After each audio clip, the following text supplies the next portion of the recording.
कुंज गलियों को ना सजाने की जरूरत है।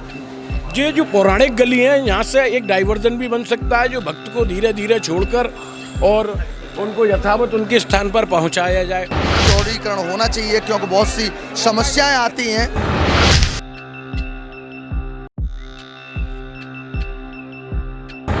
बहुत जरूरत है, बहुत ज्यादा जरूरत है। और ये जो होना चाहिए हम भी पर लाइन से दर्शन होने चाहिए। पब्लिक बहुत परेशान है और सब सिस्टम से होना चाहिए। समस्या आ रही है, समस्या नहीं, घोर समस्या यहाँ तो इमीडिएट एक्शन। अगर मंदिर में अधिग्रहण हमारी पूजा पाठ पद्धति में किसी प्रकार का हस्तक्षेप करती है, हमारे दुकानों को, हमारी मकानों को, हमारे ब्रजवासियों को अपने लाला से दूर करती है, तो हम अपने आराध्य श्री बांके बिहारी जी को यहाँ से ले जाकर पलायन करेंगे।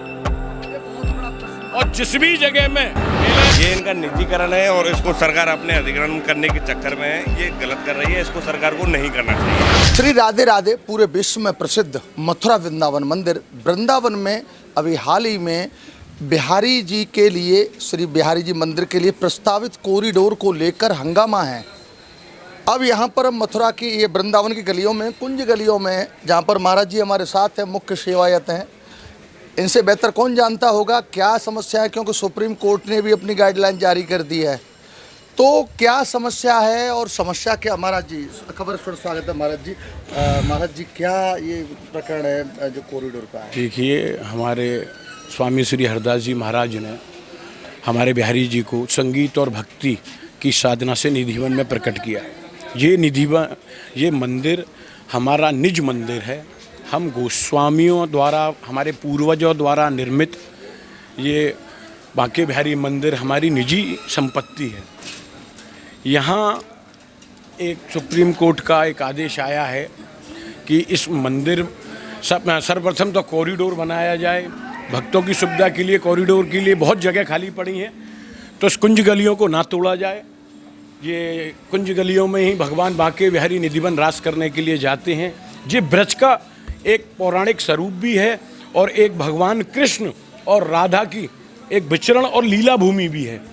तो कोर्ट का आदेश आता है कि यहाँ कुंज गलियों को तोड़कर कॉरिडोर बनाया जाए और मंदिर का अधिग्रहण करके एक ऐसा न्यास बनाया जाए जिससे कि यहाँ गोस्वामी जो सेवायत हैं उनको उसकी हानि पहुँचे।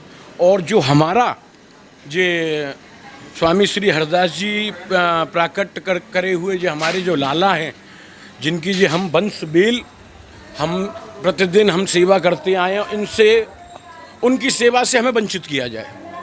महाराज जी बिल्कुल जिस तरह से आपने बताया, लेकिन जो समस्या है, क्योंकि कुंज गलियाँ भक्त पूरे विश्व से आते हैं, सब लोग भक्तों को परेशानी होती है। सरकार कह रही है इनका कॉरिडोर बना, चौड़ीकरण कर दी जाए तो भक्तों को कोई समस्या नहीं होगी। तो वो कैसा क्या साधन ढूंढा जाए कि कॉरिडोर एक में कॉरिडोर की जो व्यवस्थाएं हैं, कॉरिडोर इन कुंज गलियों को छोड़कर भी बन सकता है। आपने ये देखा होगा 2 नंबर 3 नंबर गेट सूरज घाट से लेकर और जुगल घाट, ये पूरा यमुना का क्षेत्र खाली पड़ा है, इसका कोई भी यूज नहीं है। वहाँ से क्रमबद्ध तरीके से इस कॉरिडोर का निर्माण होकर भक्त अगर यहाँ से एंट्री करता है 2 नंबर 3 नंबर गेट से, और ये इन कुंज गलियों को ना सजाने की ज़रूरत है। ये जो पौराणिक गली है, यहाँ से एक डाइवर्जन भी बन सकता है जो भक्त को धीरे धीरे छोड़कर और उनको यथावत उनके स्थान पर पहुँचाया जाए। पर इस ब्रज के इस पौराणिक स्वरूप को तोड़कर और एक पर्यटन का बढ़ावा देकर पर्यटन की दृष्टि से, तो ये तो ब्रज की परंपरा से भी छेड़छाड़ होगी और इससे बांके बिहारी जी हमारे दुखी होंगे। अच्छा महाराज जी, एक बड़ा प्रश्न है कि ये कॉरिडोर को लेकर ज़्यादा हंगामा है या फिर जो सरकार अपने अधीन मंदिर को कर रही है, अपनी जो पुश्तैनी नहीं, आपकी निजी वो है उसको छीन रही है, उस किसका? देखिए, आप कॉरिडोर बनते ही हमारे यहाँ के ब्रजवासी, हमारे व्यापारी, हमारे जो व्यापारी और ये हमारे यहाँ के रहने वाले हैं, वो कहाँ जाएंगे? क्या उनको सरकार उस तरीके का मुआवजा प्रदान कर पाएगी? जो ब्रजवासी यहाँ सुबह की श्रृंगार, दोपहर की राजभोग और शाम की सैनभोग आरती का निरंतर दर्शन करते हैं, उनको क्या वो व्यवस्था मिल पाएगी? और यहाँ जिस जगह का वृंदावन का 1.5 लाख रुपया यहाँ का रेट है, 1.5 लाख रुपये बरगज, तो यहाँ के मकानों को ध्वस्तीकरण करके, यहाँ के व्यवसायों को, यहाँ की दुकानों को ध्वस्तीकरण करके क्या वो हमको मुआवजा उचित दे पाएगी जो हम आगे कहीं बाहर भी एक ईंट से ईंट लगा के? तो ये तो उनका जो आदेश है ये एक विनाश की ओर है। महाराज जी, क्या ये जैसे गलियां चौड़ी की है, क्या मंदिर प्रांगण को भी चौड़ा किया जाएगा? देखिए, मंदिर प्रांगण को तो चौड़ा नहीं किया जा सकता है, पर मंदिर के बैक साइड में एक पाठशाला हुआ करती थी। मंदिर के पास आसपास बहुत ज़मीन है, तो उस पाठशाला में पहले 2012 से 14 में काम शुरू हुआ, फिर वो काम किसी कारण बंद हो गया। जो भी कोर्ट जूनियर डिवीज़न जज हमारे यहाँ बैठते हैं, उन्होंने हाई कोर्ट के एजे ने वो पास किया था, पर पता नहीं क्या हुआ, 10 करोड़ का प्रोजेक्ट था, वो बंद हो गया। तो ऐसी ही जगह पीछे भी और यमुना खादर में भी बहुत पड़ी हुई है, तो आराम से उन भक्तों के लिए व्यवस्था करके मंदिर में धीरे धीरे छोड़ा जाए तो किसी प्रकार की कोई परेशानी नहीं होगी। महाराज जी, एक सवाल और, जिस तरह से सनातन धर्म का ये मंदिर है, इसको सरकार अपने अधीन करना चाहती है। यहाँ पर कुछ गोस्वामियों से मैंने और बात की, बोले मस्जिदों पर क्यों नहीं सरकार अपने अधीन कर रही है, हमारे मंदिरों को क्यों छीन रही है? ये तो हिंदू सम्राट योगी आदित्यनाथ जी स्वयं महाराज हैं। उनका 2012 में एक लोकसभा में एक भाषण भी था कि सरकार मंदिर और मठ का अधिग्रहण नहीं करे। जो योगी जी हैं हमारे, एक बहुत ही धार्मिक प्रवृत्ति के और ओजस्वी मुख्यमंत्री हैं। शायद हो सकता है उनको किसी प्रकार से बरगलाया गया हो, तो ये आदेश कोर्ट ने उनके थ्रू जो कोर्ट से आया है, पर अगर व्यवस्थाएं यहाँ तरीके से ठीक करी जाएंगी तो बिना कॉरिडोर के भी सारी व्यवस्थाओं का समाधान है।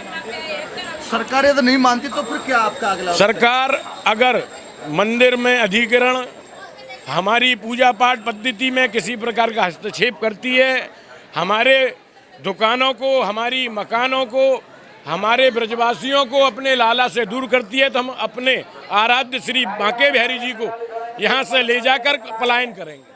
ये बहुत बड़ा प्रश्न। और जिस भी जगह में पहले मुख्यमंत्री, अब इस समय मुख्यमंत्रियों का शासन है, तो जिस भी राज्य का मुख्यमंत्री हमको मंदिर बनाने के लिए 25 एकड़ भूमि देगा, हम उसी राज्य में अपने बांके बिहारी जी को लेके बैठ जाएंगे और एक भव्य मंदिर की निर्माण करेंगे। जी, आप यहाँ खड़े हुए हैं, आप भी यहाँ पर दर्शन करने आए हैं, आपको क्या लग रहा है क्या होना चाहिए? देखो, ये जो सरकार कार्य कर रही है कॉरिडोर का, ये चौड़ीकरण कर रही है गलियों का, ये थोड़ा सा अच्छा भी है, क्योंकि जो श्रद्धालु लोग आते हैं तो उनके आने जाने में सुविधा अच्छी रहती है। लेकिन ये जो ट्रस्ट बना रही है, ये थोड़ा सा गलत लग रहा है। ये इनका निजीकरण है और इसको सरकार अपने अधिग्रहण करने के चक्कर में है, ये गलत कर रही है, इसको सरकार को नहीं करना चाहिए सब।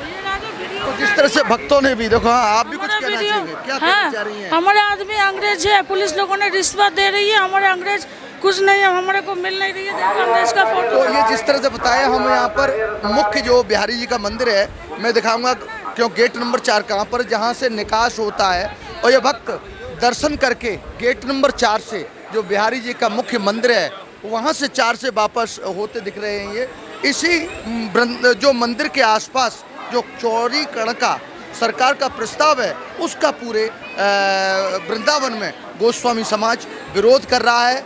देखने की बात होगी सरकार या गोस्वामी समाज क्या इस पर एक्शन लेती है। बहन जी खड़ी, कुछ कहना चाहेंगे? आप कहाँ से दर्शन कर लिया आपने? हाँ। अभी जिस तरह से सरकार कह रही है चौड़ा करा जाए, भाई ये रास्ता चौड़ा होने की बहुत जरूरत है, बहुत ज्यादा जरूरत है, और ये जो होना चाहिए, हम भी परेशान होते हैं। और रास्ते इधर उधर से नहीं करें, जहाँ से आए वहीं से जाने का रहना चाहिए। बहुत दिक्कत होती है, बहुत कहीं चप्पलें ढूंढनी पड़ती है, कहीं बहुत परेशान होते हैं। प्रश्न देखा कि भक्त यहाँ पर जो हैं वो बोल रहे हैं चौड़ीकरण होना चाहिए, क्योंकि बहुत सी समस्याएं आती हैं, और इधर गोस्वामी समाज कह रहा है कि चौड़ीकरण होता है, यदि मंदिर से कोई भी छेड़खानी होती है तो हम अपने बिहारी जी को लेकर के उस प्रदेश में चले जाएंगे जहां पर। जी, क्या कहना चाहेंगे? जिस तरह से हम ये जानना चाहते हैं कि हम देव स्थान पे आए हैं, ये हमारे बांके बिहारी जी सबके दिल में बसे हुए हैं। जो सच्चे मन से भक्त होंगे उनको दर्शन देंगे, और ऐसे देंगे, इतने सरल से देंगे कि दुनिया देखते रह जाएगी। अभी दीदी एक बात हो रही है, हाँ। जिस तरह से सरकार कह रही है गलियां चौड़ी होनी चाहिए। हाँ, वो तो मंदिर के पुजारी कह रहे मंदिर नहीं चौड़ा होना चाहिए, गलियां नहीं चौड़ी होनी चाहिए। हाँ, तो वो भक्तों के लिए होता है, भक्तों की जैसी परीक्षा ली जाती है। थोड़ी होनी चाहिए और यहाँ पर लाइन से दर्शन होने चाहिए। पब्लिक बहुत परेशान है और सब सिस्टम से होना चाहिए। समस्या आ रही है, समस्या नहीं, घोर समस्या है यहाँ तो, इमीडिएट एक्शन होना चाहिए। आप तो यहाँ के निवासी, आपको तो अच्छे से पता होगा। और जो बिहारी जी की इच्छा, हम तो दर्शनार्थी हैं। जहाँ से आप कहाँ से आए हैं? इंदौर से। इंदौर मध्य प्रदेश। दिल्ली से आए हैं यहाँ। ऐसे भक्तों को दर्शन भगवान ऐसे ही देंगे। इस तकलीफ से आना पड़ेगा भगवान को दर्शन। इस तरह से भक्तों से भी बात की और गोस्वामी समाज है, अभी जो सेवायत थे उनका जैसे उनका इशारा था कि यदि सरकार मंदिर से गलियों से कोई भी छेड़खानी करती है तो हम उस प्रदेश में चले जाएंगे जहां की सरकार हमें 25 एकड़ जमीन देगी और हम अपने कृष्ण लाला को यहां से उठा के ले जाएंगे। देखने की बात हुई कोर्ट, सरकार और गोस्वामी समाज क्या करता है आगे। जय श्री राम, राधे राधे, राधे राधे कृष्ण।